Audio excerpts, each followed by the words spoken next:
Oh, and now we're actually back. Beautiful. Okay. So, for the everyone who wasn't there for this, um, yeah, who amongst us hasn't had a little bit of a tech problem? Um, and yeah, classic that it would happen immediately after hitting go on the stream. I get the feeling that Firefox developed a bit of a memory leak and wasn't deallocating memory properly. Anyhow, we're all done with that now. But tell you what we're not done with, products and services. Before we get started, this stream is made possible by viewers just like you. I'm not a fan of ads, and you probably aren't either, so I'm just going to get right to it. Later this year I am having surgery, and would like to remain living in the manner that I've become accustomed, indoors and eating regularly. If you're enjoying what you're watching and you want to help support that, the link to donate's in the description of the video. Even just a like or subscribe helps give the algorithm a nudge in the right direction. In the future I'll be setting up a Patreon or something with bonus content, and anything you contribute will go towards making sure that the only ad you hear on the stream is this one. You know, no pressure, it's your decision and I respect that. So, now that we're out of the products and services section, let's get back into the factory. So, things might look a little bit different from what they did prior. So we are in a new phase of the game. Look, the fact of the matter is that you know, I'm going, no, it's content. We got to do content. Watching 4 hours of me restructuring the factory, is not engaging content and never will be.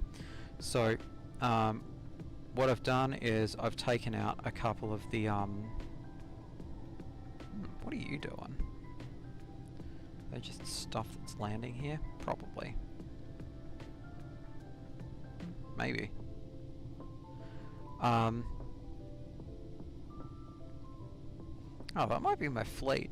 Okay, so I've taken out a couple of the planetary bases that are just sort of hanging out around here.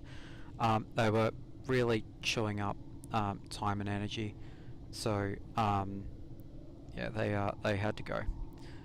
I also got a great inside look of what happens when the space dark fog hive starts fighting back. So and those suckers just will not quit until they've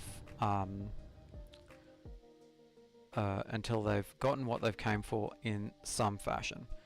And so just kind of had to really get my act together with regard to Corvette production, and as part of that as well, also managed to get into Universe Exploration 3, which means that I can now look at what's nearby in terms of within 6 light years of being of here, and what I might want to accomplish in the fairly near future.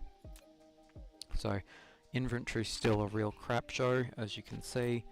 You know, I probably don't need this much, say, sorters, but you know, it's what my kitchen looks like too. So you know, art imitates life sometimes. So,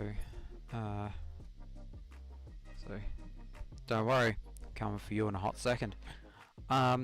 So I've located a couple of candidates for where I might want to start moving in terms of getting exotic materials together. The thing that's at the top of my priorities list is organic crystals, because they are currently being manufactured through a fairly convoluted process on my main base, and it's chewing up, like, I think plastics to do it, and I'd really quite like to use those materials for something else. Even just the refined oil that goes into that, yeah, really like to do something else. As far as I could see, there was no source of sulfuric acid that I could exploit anywhere near here. Doesn't mean it's not in the cluster, but it does mean that it's not really accessible here. But because this is sort of an iterative process, I wanted to save the best for you lovely folks. The you know, occasional people who stop by and say hi, which I am very grateful. So currently just knocking over a couple of fairly simple things. But I've also left the Dark Fox hive threat nice and high so that we can get a bit of space combat in, you know. So, fleet's still hanging out here? No. Alrighty then. Upgrade. So, excellent. I've also, well, not solved, but taken some steps to mitigate the constant low voltage problem, which you know, partially has involved setting up a wind farm sort of offshore here. It's yeah, it's a work in progress, which seems to be a bit of a catch cry of mine, but you know, you take what you get. Yeah, the some of the stuff that I was like dealing with, I guess you'd say, was to do with like towards the end of my last stream, I discovered a programming bug in some of my like large scale assemblers. So basically, I don't have one of the big ones right in front of me, and it doesn't really serve to illustrate, but so when I have like a large number of assemblers, I'd basically missed a connection in terms of the output, so that was still chewing up some materials, but was only outputting about 80% of what it should have. So, right, where to from here? I need to start modernizing the stone production like side of things.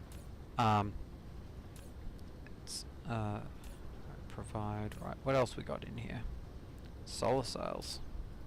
Yeah, there was a bunch of damage that happened to the factory as a part of that raid as well. So, yeah, much as I might absolutely love just letting people watch stuff getting repaired for you know, huge amounts of time, again, doesn't make for good content. So, right, so actually, great question. Where to from here? So, one of the reasons I need to restructure the way that stone manufacturing works is because I'm moving towards the Dyson Sphere part of the Dyson Sphere program. So, vertical launching silo, which is the structure and like related technologies for like Dyson Sphere components to actually go start doing the thing, requires quantum chip. Quantum chip is sort of down here somewhere, and so I have to take high strength glass and Casimir crystal to be able to take wave function interference for plane filters. Plane filters are a component in plane smelters, which is sort of a level 2 smelting facility that replaces the smelter sort of scenario that I've got. It works about twice as fast, which means you have to then have twice as much material to be able to feed it in quickly enough. But one of the things that's required for that is something called unipolar magnets, and those are found not here. So so yeah, again, one of the reasons that I'm importing like processors is because they're not just a component in say like the purple science pipeline, but they're also a component in quantum chips. Quantum chips also require high strength glass. High strength glass is titanium, water and glass. So I'm going to need a lot more of that. So yeah, it's a nice but first sort of thing.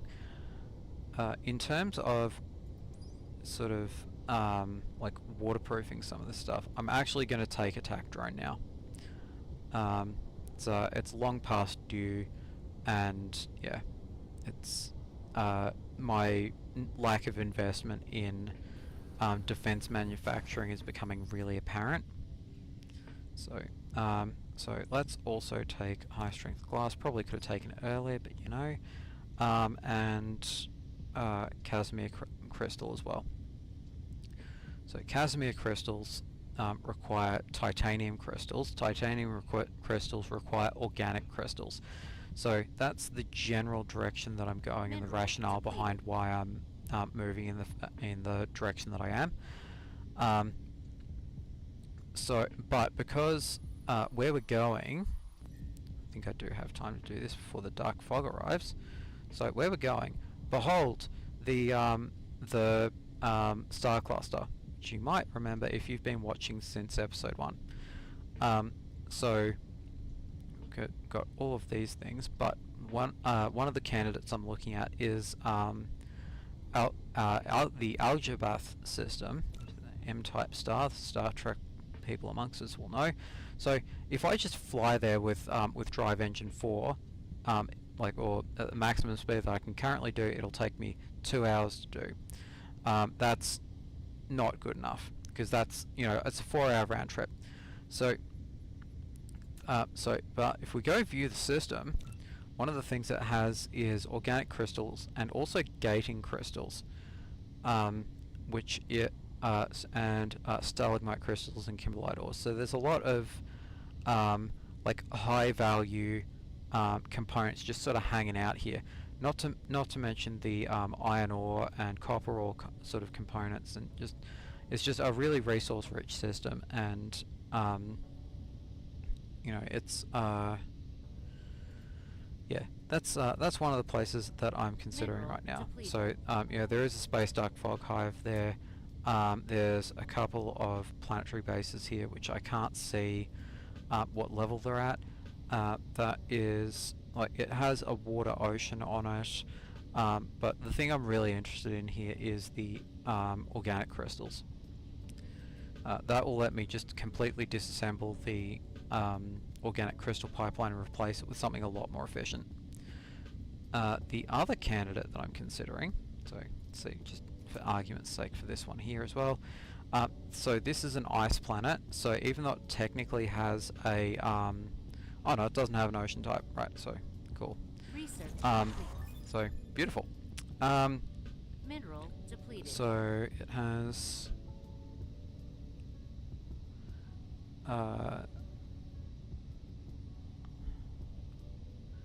it does have kimberlite on it, which is directly smelts into diamonds. So I don't have to start burning into my coal pipeline to be able to get to there. And just for argument's sake, we'll go to the other one in the system, which is an ice planet. So even though technically speaking it does have a water ocean, I'm a little bit concerned that I might not actually be able to access it. So there is a fair bit of like dark fog activity over here, which I'm not like worried about, but even if you take out the hive, the you know, and there's like a non-zero amount of like ships, etc., orbiting. The hives operate in much the same way as what the planetary bases do. If you take one out, the dark fog from elsewhere might send one back. So so now we've got distance to contend with as well. So the other system I was considering was, I must have pinned it, I hope I pinned it,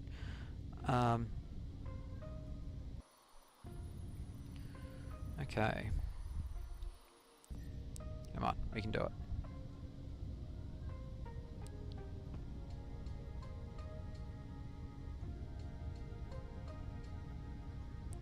I might not have, like, sure sounds like something I'd do. So yeah, I'm not going to a place if I don't know what I might find there. It's a great way to waste a lot of time and not actually accomplish anything. Theta Aquarii does have grating crystals. It also has fractal silicon, which is a higher purity silicon. That does have a water ocean type, so that's a possibility. Got seeds happening over there. 9 light years, 10 light years, that's a red giant, that's a red giant. Celebrate, I think that was the other one that I was considering. It has kimberlite, it has naturally occurring deuterium, probably in the form of a gas giant.